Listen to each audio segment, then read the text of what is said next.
Carrie, are you familiar with the Ellsberg paradox? Of course. Isn't everyone?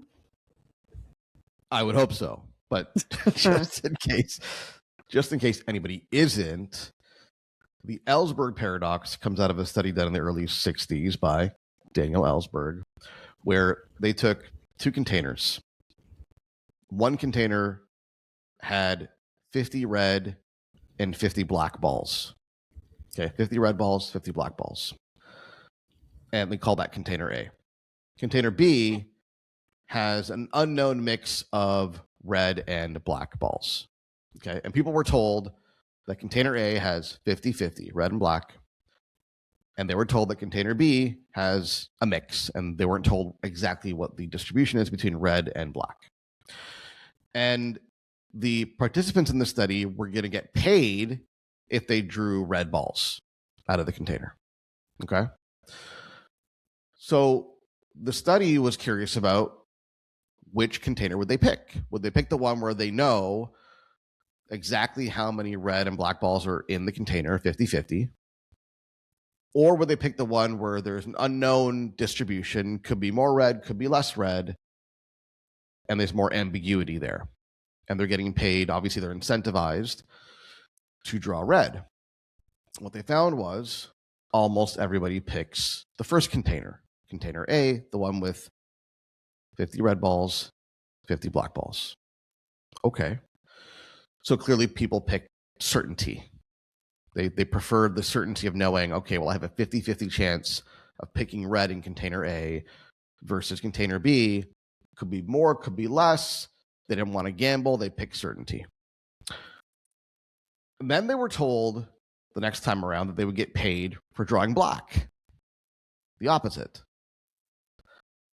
And so, like, logically, you might assume, oh, okay, well, now the opposite, they should pick the other one, right? Because if they pick they picked A for red, they're going to pick the opposite now. But actually, they picked container A again. They chose the same container that had 50 red and 50 black.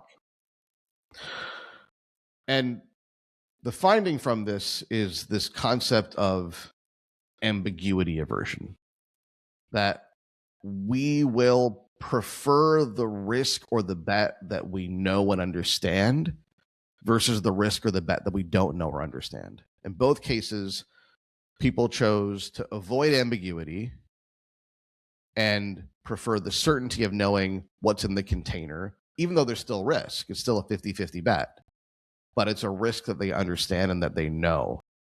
And that was preferred over a risk that they don't understand, don't know, i.e. ambiguity aversion.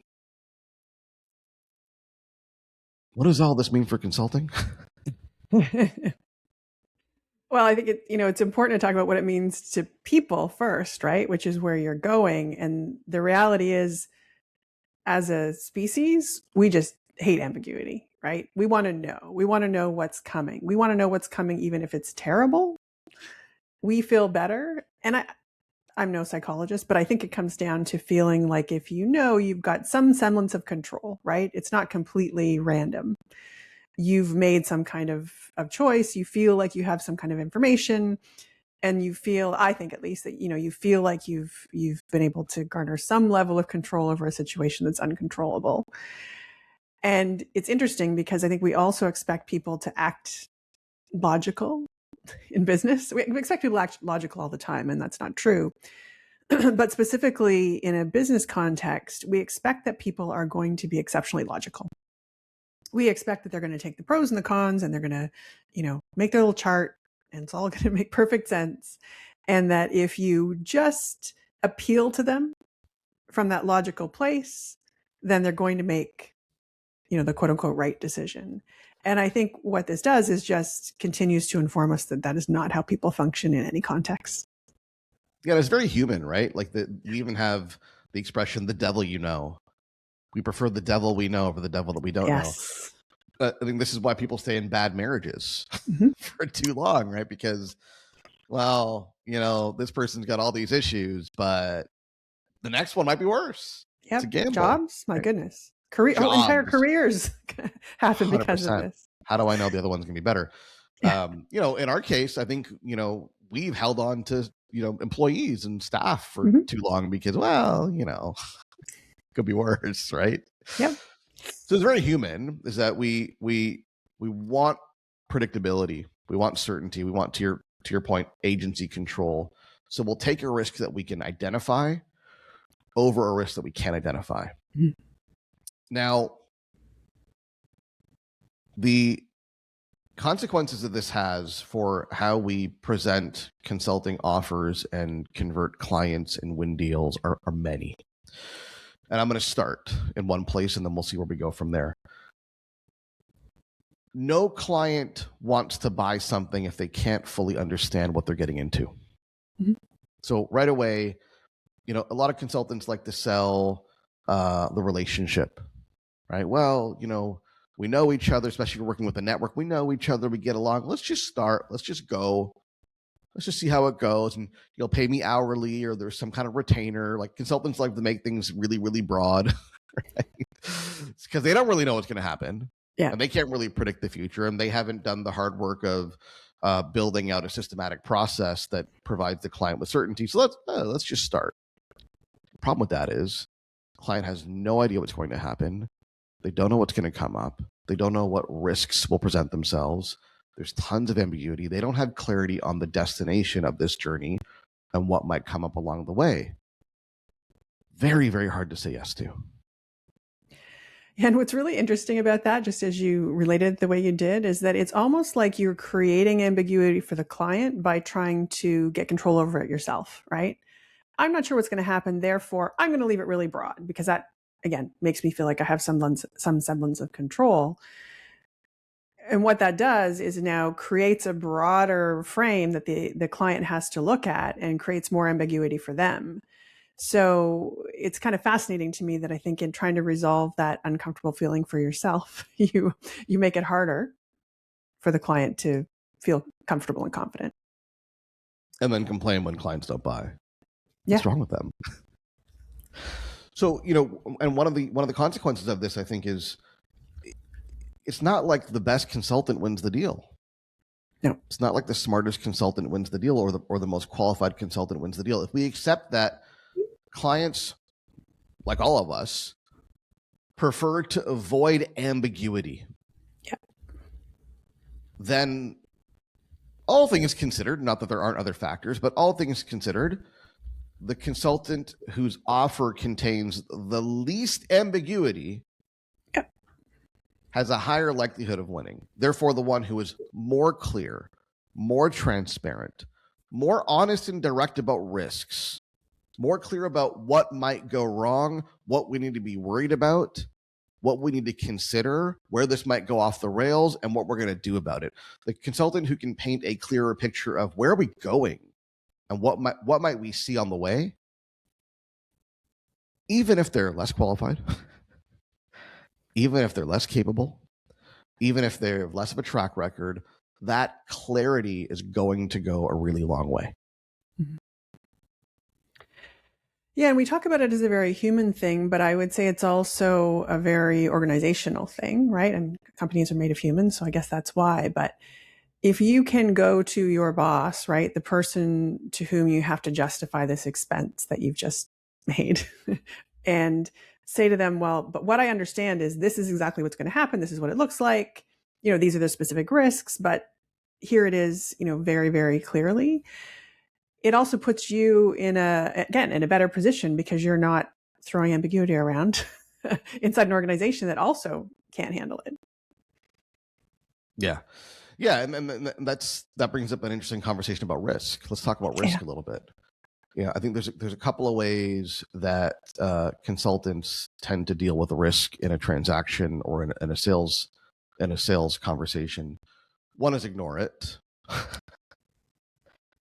What risk? There's no risk. What are you talking about? Yeah.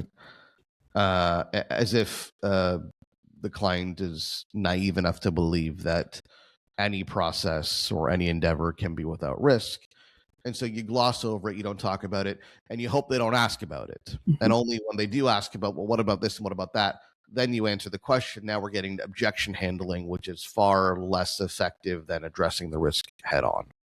Right? And so I firmly believe in selling to intelligent clients and assuming intelligence on the part of the client.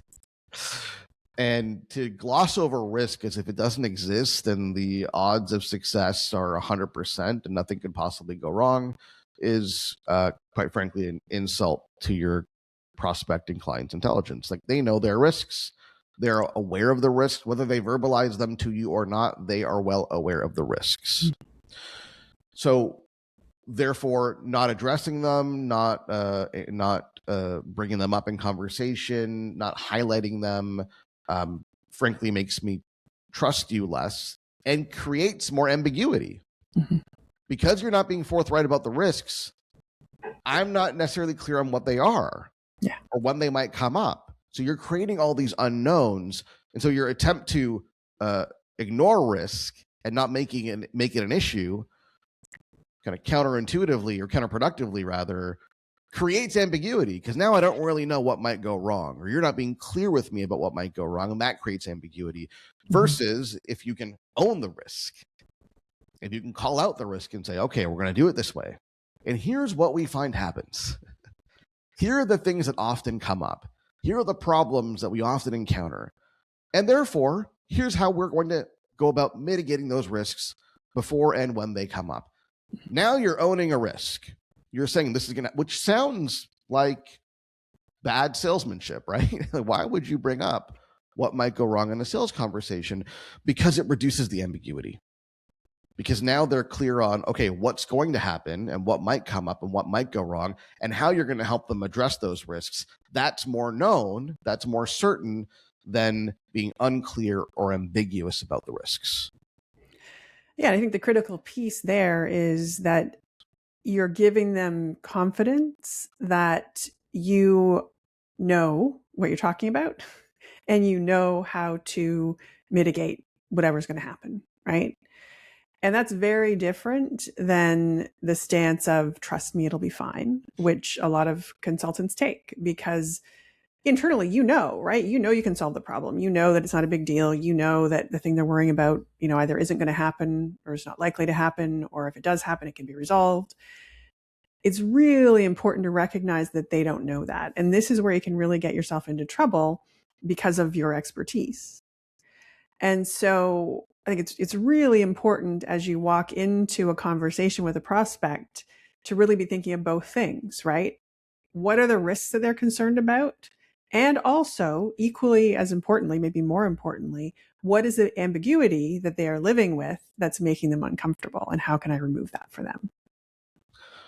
All of which also leads to the importance of having a more specific and narrow offering. Yes. Right? All things considered, the bigger your offer, the broader your offer, the more clients it seeks to appeal to, the more problems it claims to solve, the more approaches it potentially considers, the more ambiguous it is. It's hard for me to, in my head, because remember, clients don't think that their problems are average or generic or common. Clients think that their problems are very, very unique and very specific, and that they're snowflakes and nobody else could possibly have a problem like we have. So how is your broad generic process going to solve my very specific nuanced problem? And you make your life difficult by trying to make those two fit together.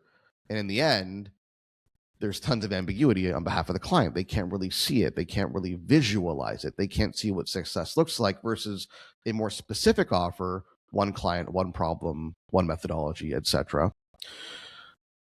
That helps the client see the journey. That helps them visualize what the path is going to look like and what success and outcomes look like, and therefore reduces ambiguity.